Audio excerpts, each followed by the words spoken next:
सेवानिवृत्त जवान गणेश तुकाराम नानकर यांचा सेवानिवृत्ती कार्यक्रम संपन्न, मिरवणूक काढून भव्य जल्लोषात स्वागत। धुळे शहरातील नक्षत्र लॉन्स या ठिकाणी दिनांक 11 फेब्रुवारी 2024 रोजी सायंकाळी 6 वाजता सेवानिवृत्त जवान गणेश तुकाराम नानकर यांचा सत्कार सोहळा आयोजन करण्यात आला। तर या कार्यक्रमाच्या सुरुवातीस संपूर्ण पारोडा रोडवरून भव्य अशी गणेश नानकर यांचा मिरवणूक काढण्यात आली। अतिशय ढोल ताशांच्या गजरात त्यांचे भव्य असे स्वागत करण्यात आले। तदनंतर कार्यक्रमास नक्षत्र लॉन्स या ठिकाणी सुरुवात करण्यात आली। तर या कार्यक्रमाप्रसंगी माजी सैनिक संघटनेचे माजी अध्यक्ष महेश बाबा घुगे यांच्या अध्यक्षतेखाली सदर हा कार्यक्रम पार पडला। तर सेवानिवृत्त जवान यांचा सत्कार खासदार डॉक्टर सुभाष भामरे यांच्या हस्ते या ठिकाणी करण्यात आला। तर प्रमुख अतिथी म्हणून आमदार डॉक्टर फारुख शहा, मनपा प्रशासक अमिता दगडे पाटील, माजी कर्नल उत्तमराव पाटील, माजी मुख्याध्यापक NM जोशी यांच्या उपस्थितीत तसेच शिवसेनेचे अतुलभाऊ सोनवणे, मनोज मोरे, संजय वाल्हे, सुनील तात्या नेरकर, बबन बापू थोरात, माजी आमदार प्राध्यापक शरद पाटील, महेश मिस्त्री, महेश बाबा घुगे, अण्णा मलबारी, रवींद्र काकड, बाळू नानकर, अमित पवार, सोनाली वाणी आदी सर्वच पदाधिकाऱ्यांच्या उपस्थितीत सदर हा कार्यक्रम पार पडला। तर यावेळेस या कार्यक्रमाचे आयोजन सिंधुबाई नानकर, तुळशीदास नानकर, नानकर परिवाराने केले होते। तर यावेळी जवान सेवानिवृत्त गणेश नानकर यांनी सत्काराला उत्तर देत सांगितले की 10वी-12वीच्या विद्यार्थ्यांना प्रोत्साहन करण्यासाठी मार्गदर्शन शिबिर घेण्यात येईल असा विश्वास त्यांनी या प्रसंगी व्यक्त केला।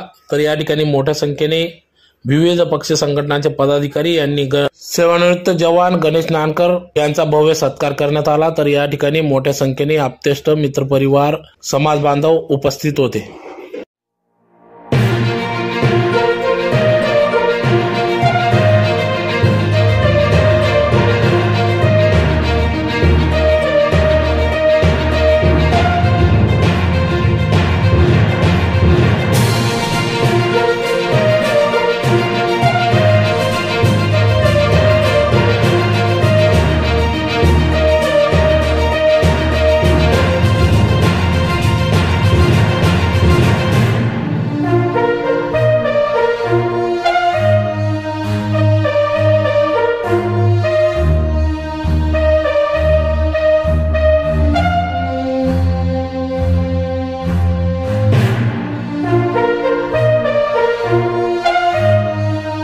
वाईट अवस्था आहे की कोण केव्हा जाईल याचा भरोसा नाहीये। पण तरी त्याला असं वाटलं की आपला जरी बॉन्ड संपला असेल तर आपण अजून 5 वर्ष सेवा केली पाहिजे। आज आमच्या समाजाची रचना अशी आहे, आमच्याकडे चांगल्या मुलांची लग्न होत नाही आणि गणेशला मिलिटरीमध्ये असताना बायको मिळाली, त्याच्या सासू सासऱ्यांचं कौतुक केलं पाहिजे। आहेत का आलेलं इथं? तुमचं पण कौतुक केलं पाहिजे ताई की तुम्ही गणेश सोबत लग्न केलं। एवढंच बोलतो गणेश भाऊ, पुढे काय करायचंय बाबतीत मी काही सांगणार नाही। मगाशी कुलकर्णी साहेबांनी त्यांचं मनोगत व्यक्त केलं। कुलकर्णी साहेब, तुमचं म्हणणं अगदी खरं आहे, प्रशासनात आम्ही रोज काम करतो। तुम्ही कुठलंही काम करताना पैसे घेत नाही, प्रशासनामध्ये पैसे दिल्याशिवाय काम होत नाही, म्हणून तुम्हाला उभं राहावं लागतं। आम्हाला उभं राहावं लागत, आम्ही देऊन टाकतो। ही परिस्थिती महाराष्ट्राची नाही, देशाची आहे। देशाची परिस्थिती बदलायची असेल तर एक तर कुलकर्णी काहीच करू शकणार नाही, सभागृहामध्ये सर्वांना कुलकर्णी बनावं लागेल आणि भांडावं लागेल, बरोबर आहे की नाही? गणेशराव, तुम्हाला पुढच्या आयुष्यासाठी खूप खूप शुभेच्छा देतो। नानकर साहेब, आमचं बालपण तुमच्याकडे गेलं। राजू आप्पा शेंकर असतील, वामन शेठ असतील, राजू आप्पांना मार्गदर्शन करणारे बारकू शेठ, वामन शेठला हक्काने थांबवणारे बारकू शेठ, आणि त्या बारकू शेठांनी स्वतःच्या पोराला पुन्हा संरक्षणासाठी पाठवलं। बापू कासोदेकर आज नाही आहेत, राहिले असतं तर कधी त्यांना फार आनंद झाला असता। अजून बापूंनी देखील म्हणजे ज्ञानेश्वर मंदिरात बापू आणि बारकू शेठ एकदम पक्की जोडी। तसं जुन्या धुळा हे त्यागाची भूमी आहे का हो सर? जुन्या धुळ्यात बरेचसे सैनिक आहेत। इकडे सर्व जुनं धुळे, तिकडे नवीन धुळे। काय आपण अनेक कार्यक्रमाला जातो. शिक्षकांचा निवृत्ती समारंभ असतो, महसूल कर्मचाऱ्यांचा असतो. ते म्हणजे नवीन आयुष्य आणि बरेच काही. आपल्या गावाचे भूमिपुत्र श्री गणेश तुळशीदास नानकर म्हणजे आपल्या सर्वांचा लाडका गणेश. आज याचा सेवापूर्ती समारंभ इसवी सन 2004 मध्ये सैन्यात भरती झाला. त्याची जिद्द व चिकाटी आणि तसेच देश सेवेची आवड या सर्वांच्या बळावर स्वकर्तृत्वावर भरती झाला. आपल्या 20 वर्षाच्या सेवा काळात त्याने भारतातील अतिशय डोंगर व दुर्मिळ भागात अशा विविध तसेच संवेदनशील भागात कर्तव्य बजावले. आई वडील भाऊ बहीण पत्नी व 2 मुली घरी ठेवून त्याने आपली सेवा जबाबदारीने पार पाडली. असा भारत हवा जिथे सगळ्यांची जाती भारतीय असेल, धर्म देश प्रेम उच्च नीच भेदभाव सीमा असेल, नातं असेल भारतीयत्वाचं, सुख शांती समाधान मिळेल, शत्रुत्वाचा थरकाप उडवेल, एवढी विचारांना धार असेल, प्रत्येक भारतीयाच्या अन्यावर होणारा वार असेल, जगातल्या प्रत्येकाच्या व्यक्तीच्या मनात भारताविषयी आदर असेल. आज माझ्या डोळ्यासमोरून लहानपणापासून ते आतापर्यंतचे सर्व क्षण आठवत आहे. जेव्हा तो सेवेसाठी पहिल्यांदा रुजू झाला तेव्हा आमचे डोळे सगळ्यांचे भरून आले. तेव्हा एक सैनिक निघतो तेव्हा त्याच्या आईला पत्नीला विचारा तिचे अंतःकरण किती जड होते. बापाला तर डोळ्यातले अश्रू लपवून मुलाला मातृभूमीच्या रक्षणासाठी पाठवतो ही खूप सोपी गोष्ट नसते. जेव्हा घरी येतो तेव्हा त्याच्या घरातल्या लोकांसाठी दिवाळी दसऱ्यासारखा सण वाटतो. सेवेला रुजू झाल्यानंतर 6 महिन्यांनी घरी आल्यानंतर प्रथम त्याने मला मिळालेले वेतन माझ्या सुपूर्द केले. त्यावेळेस माझे डोळे आनंद अश्रूंनी भरून आले. असे करण्यासाठी खूप मोठे मन आणि धाडस लागते. असे भाऊ मला राम लक्ष्मणासारखे आहे, प्रत्येक जन्मात लाभो. मी तर असे म्हणेन माझे दोन्ही भाऊ माझ्या सदैव पाठीशी उभे असतात. मला कधीच उणी जाणू देत नाही. मला त्यांच्या खूप त्याचा अभिमान आहे.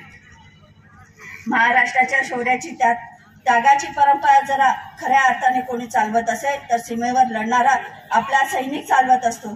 सैनिक म्हणजे काय हे निष्ठा आणि कर्तव्य यांचा संगम त्यांच्यात एक भेटलेला असतो. त्याला सैनिक म्हणतात. ते देशाची सेवा करतात. मुझे ना तन चाहिए या धन चाहिए, मुझे ना तन चाहिए या धन चाहिए, बस अमन से मेरा वतन चाहिए. जब तक जिंदा रहूं इस मातृभूमि के लिए, जब तक जिंदा रहूं इस मातृभूमि के लिए, और जब मरूं मुझे तिरंगा का कफन चाहिए.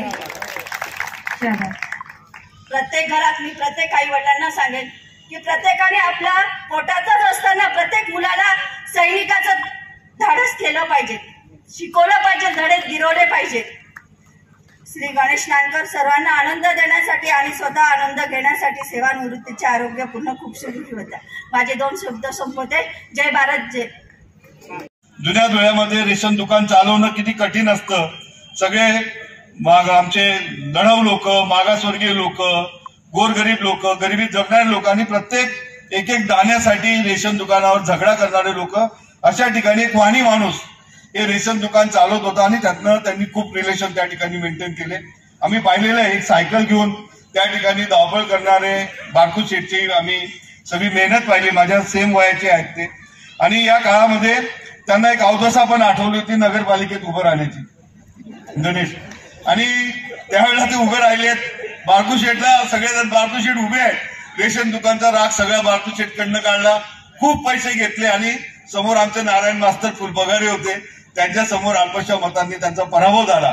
पण खरं सांगतो बारकू शेठ, तुम्ही त्या क्षेत्रात गेले, नगरसेवक झाले असते. 5 वर्षात परत रायसन रिन्युअलला तुम्हाला परत नगरसेवक म्हणून उभं राहावं लागलं असतं. लोकांनी परत नगरसेवक झाल्यानंतर शिव्या घालतात. मांजर गटारीत मरून पडली, उंदीर मरून पडला तरी नगरसेवकच्या दारावर येतात. पाणी आलं नाही तरी येतात. पण तुम्ही जे काम केलं त्या ठिकाणी, जी लोकांची सेवा केली, गरिबांना त्या ठिकाणी रेशनच्या माध्यमातून गरीब माणसांची जो जिव्हाळा तयार केला. आणि विशेषतः बापू कासोदेकर आणि तुम्ही जे ज्ञानेश्वर माऊलीचं एकमेव मंदिर असं आहे जुन्या धुळ्यातलं. ज्ञानेश्वर महाराजांचं महाराष्ट्रात कुठे मंदिर माहीत नाही, पण जुन्या धुळ्यातलं आमचं ते ज्ञानेश्वर मंदिर परिसरामध्ये तुम्ही त्या ज्ञानेश्वर मंदिराच्या ओट्यावर 2 जण, बापू कासोदेकर तुम्ही, हातात हात घालून 2 पायजमा घालणारे, नदीकाठी शिवाजी रोडला फिरणारे आम्ही तुम्हाला पाहिलेलं आहे. आणि हे तुमचं पुण्यकर्म असेल, देवाचा आशीर्वाद असेल की तुमच्या घरामध्ये हा गणेश त्या ठिकाणी सैन्य दलामध्ये गेला. मान्यवर केला. मी सर्वांची माफी मागून माझं स्पष्ट मत आपल्या समोर व्यक्त करू इच्छितो.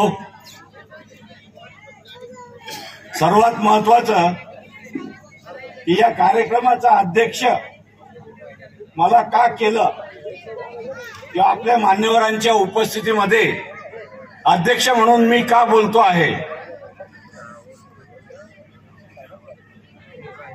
ज्या सैन्य दलातून गणेश निवृत्त झाला त्या सैन्य दलाच्या निवृत्त झालेल्या सैनिकांचं दुःख हे आजही कोणाला कळलेलं नाही. आपण सर्व फक्त कौतुक करतो, प्रत्यक्षामध्ये त्यांच्यासाठी आपण काहीही करत नाही असा माझा स्पष्ट आरोप आहे. अनेक उदाहरण देईन मी. सैनिक सेवेमध्ये असेपर्यंत आपण त्याचं कौतुक करतो. आमचे माजी पंतप्रधान लालबहादूर शास्त्री यांना तर या संदर्भामध्ये जी जाणीव झालेली होती त्या जाणीवेपोटी त्यांनी जय जवानची घोषणा केली होती. त्याच वेळी त्यांनी शेतकऱ्याची देखील किंमत ओळखली होती, जय किसानची घोषणा केली होती. आजही आपण प्रसंगी जय जवान जय किसान करतो आहोत. किसानची काय अवस्था आहे, जवानची काय अवस्था आहे. अध्यक्ष म्हणून मी यासाठी बोलतो आहे, शरदराव माजी सैनिक संघटनेचा अध्यक्ष तर आहेच, पण स्वस्त धान्य दुकानदारांचाही अध्यक्ष मी आहे. यांचं पालन पोषण करणारा एक स्वस्त धान्य दुकानदार, त्यांच्या व्यथा काय आहेत हे मी जाणतोय. शुभेच्छा द्यायला आलेले माझे नातेवाईक आणि मित्र परिवार, मी असा कार्यक्रम मला वाटलं नव्हता असा होईल, तर फार चांगल्या प्रकारे आयोजित केला. आणि थोडक्यात काय सांगायचं, पहिले बोलायला द्यायला पाहिलं होतं, आता सगळे उठून गेले आणि काय बोलायचं त्याच्यावर. आणि मला सांगितलं की 10वी आणि 12वीच्या मुलांना तुम्ही प्रोत्साहित करायचं, ते काम मी नक्कीच करणार आहे आणि त्यांना प्रोत्साहन देणार आहे. आपल्या भावी वाटचालीस मी त्यांना नक्की शुभेच्छा देणार, मार्गदर्शन करणार आहेच. आणि मी तुम्हाला एक प्रसंग सांगू इच्छितो. मी मनालीच्या पुढं रोहतांग टॉपला होतो, त्यावेळेस असा प्रसंग झाला की सकाळी माझ्याबरोबर नाश्ता करून गेला होता एक मुलगा, माझ्याच बरोबरचा होता. रिकव्हरी घेऊन गेला होता आणि वापस येताना ती रिकव्हरी खाली दरीत गेली. ती दरीत गेली तर त्याच्यात 5 जण होते. पहिले 4 जण आले आणि तो ड्रायव्हर होता तो एक्सपायर झाला आणि त्या ड्रायव्हरची मुलगी 8च महिन्याची होती. तो प्रसंग आम्ही पाहिला आणि त्याला हेलिकॉप्टरने नेण्यात आलं. त्यावेळेस त्याला हात लावायला कोणी तयार नव्हतं, कारण त्याचं रक्त कंटिन्यू वाहत होतं. तर आम्ही 2-3 जणांनी मिळून त्याला त्या याच्यात चादरीत टाकलं आणि त्या हेलिकॉप्टरमध्ये ठेवलं. एवढाच वाईट प्रसंग झाला होता. बाकी सगळ्या चांगल्या गोष्टी घडल्या आणि तुम्ही एवढे टाईम देऊन माझे भाषण ऐकलं त्याबद्दल धन्यवाद.